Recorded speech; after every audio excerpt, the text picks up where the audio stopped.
These track is by vocal Amir Emadi. Arrangements by Afshin Azari.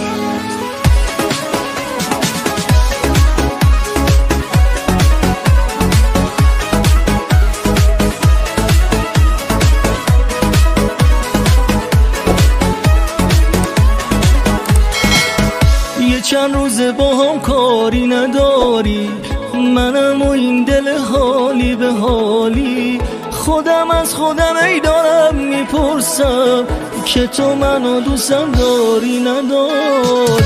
یه کمی از یه دندگی تو کم کن، آخه یه فکری به حال دلم کن.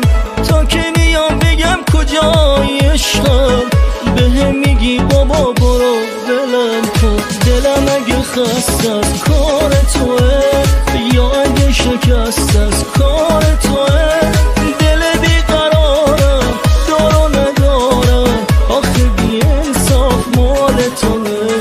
دلم اگه خسته از کار توه یا اگه شکست از کار توه، دل بیقرارم دار و ندارم، آخه بی انصاف مال توه.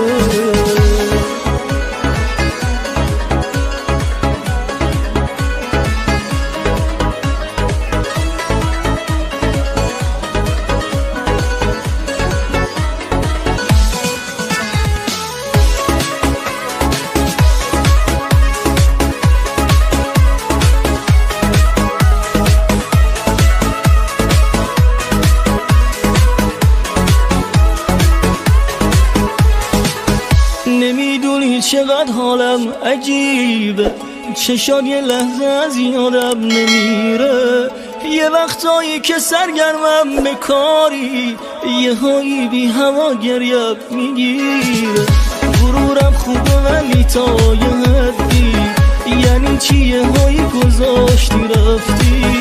منی که این همه تو رو میخوامت، یعنی چی این چه کاری بود تو کردی. دلم اگه خسته از کار توه یا اگه شکست از کار توه، دل بیقرارم دار و ندارم، آخه بی انصاف. دلم اگه خسته از کار توه یا اگه شکست